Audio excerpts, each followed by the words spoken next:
Aujourd'hui, donc, vous allez parler, enfin, on va vous parler, vous allez débattre avec nos intervenants d'innovation en formation. C'est un vaste sujet. On s'attaque un petit peu de nom à une montagne quand même, à un sacré col, et on a un objectif simple, c'est que ça vous soit utile dans vos pratiques professionnelles.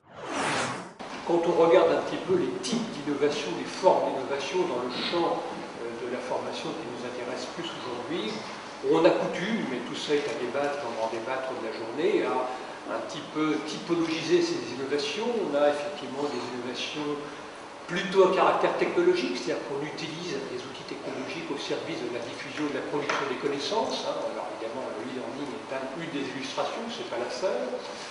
On a aussi des innovations à caractère strictement pédagogique, c'est-à-dire qu'on crée des dispositifs pédagogiques appropriés dans des combinaisons complexes d'apprentissage. Et puis on a aussi, je crois, des innovations plutôt dans le sens du partage, des communautés de pratiques professionnelles qui se développent maintenant dans tous les grands groupes, qui notamment dépassent le périmètre des organisations et qui sont aussi des sources de création, de partage de savoir et d'innovation.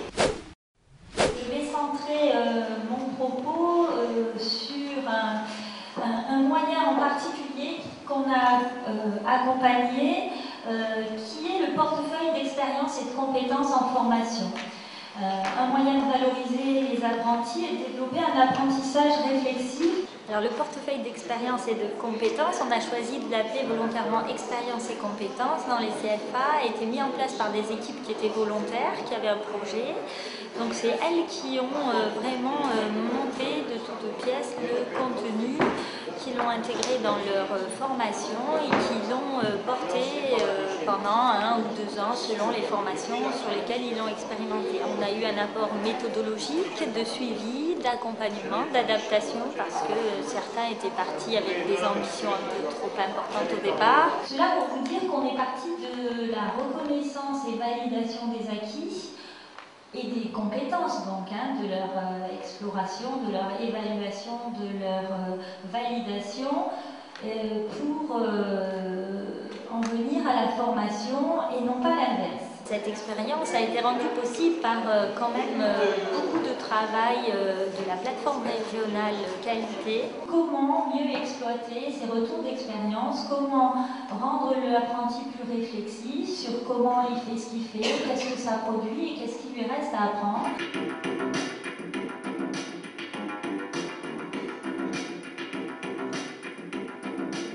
Il y a tout ce qu'on sait faire, tous nos acquis, tout est dessus. Tu l'as élaboré comment? Je l'ai élaboré avec les professeurs au cours. L'apprenti va découvrir que ça a du sens pour lui aussi. Mieux comprendre son travail, mieux comprendre ce qu'il fait, avoir une autre vision de ce qu'il fait et être plus sur son action que sur lui-même. Donc on n'évalue pas l'apprenti, on évalue ses productions et l'analyse de ses productions. Et je pense que les jeunes générations seront beaucoup mieux préparées que nous. Voilà, sur un CAP première année, sur des sélections, on voit des jeunes qui arrivent déjà avec leur portefeuille de certaines écoles. Donc ça surprend aussi les profs ou les formateurs et ça leur permet de rester dans la course pour certains. À la rentrée, 20 collègues seront formés donc, à l'explicitation et à l'analyse du vécu et donc vont à leur tour conduire un groupe classe dans cette démarche-là. Ce qui va représenter environ 200 jeunes pour un établissement. Est-ce que finalement les apprentis ne sont pas parfois déstabilisés par ce nouveau dispositif? Ils vont vouloir de l'assurance, de la réassurance par rapport à ce qu'ils avancent et c'est pour les collègues une posture effectivement qui n'est pas simple à envisager. C'est pour ça qu'il faut être outillé.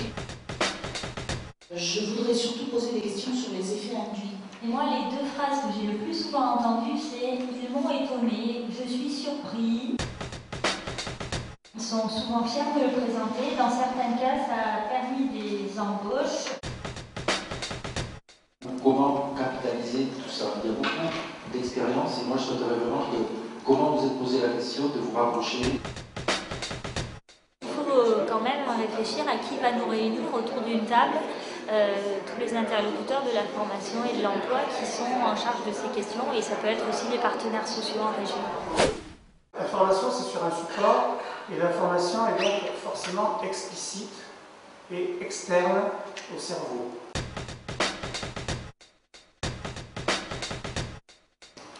Est-ce qu'il s'agit de former les gens ou est-ce qu'il s'agit que les gens apprennent? Comment on peut accompagner les organisations en fait, pour qu'elles soient plus apprenantes? L'important, c'est pas de former les gens, l'important, c'est que les gens apprennent.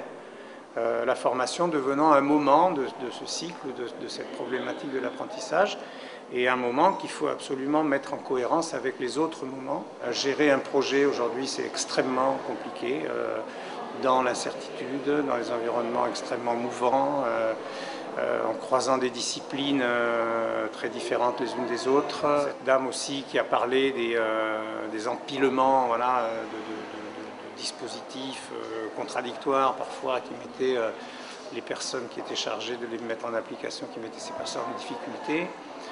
Je pense que tout ça, c'est des choses qui sont extrêmement intéressantes à entendre et qui posent peut-être la question, voilà, quand on dit sous forme un petit peu slogan que l'apprenant doit être au centre du système, ouais, peut-être, il est peut-être au centre, mais d'un système qui est très pressurant, quoi, ou pressurisant.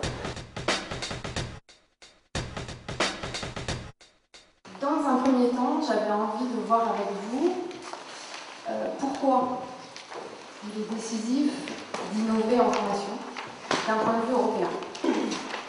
Et puis, comment on fait? La fonction de l'enseignement et de la formation professionnelle est de deux ordres. Répondre aux besoins de compétences immédiats et futures, tout en atténuant les conséquences de la crise. L'ingénierie financière d'un projet européen est quand même assez complexe dans le montage en amont et dans le suivi après tout au long de la durée du projet. Les projets de coopération financent un poste, un emploi. C'est-à-dire que la subvention Leonardo permet d'embaucher quelqu'un pour assurer la gestion administrative du projet. Comment permettre aux acteurs de porter des projets, d'avoir des initiatives sur les territoires avec des acteurs économiques et surtout des initiatives qui génèrent de l'innovation, qui génèrent de l'expérimentation. Nous avons lancé un appel à projet avec 4 champs d'innovation visés: l'innovation territoriale, l'innovation parcours en termes d'accompagnement des publics, l'innovation pédagogique en travers les supports et les modalités pédagogiques, et l'innovation par l'alternance, comment la période en entreprise peut être développée, améliorée et avoir des pratiques innovantes. Le découpage des financements, ça m'a paru intéressant, et des cofinancements notamment. Et en amont, ce qui a retenu mon attention, c'est particulièrement la possibilité d'être financé sur des périodes d'incubation. Et comment la région se nourrit de ces projets, de ces innovations, pour faire évoluer ces dispositifs de formation.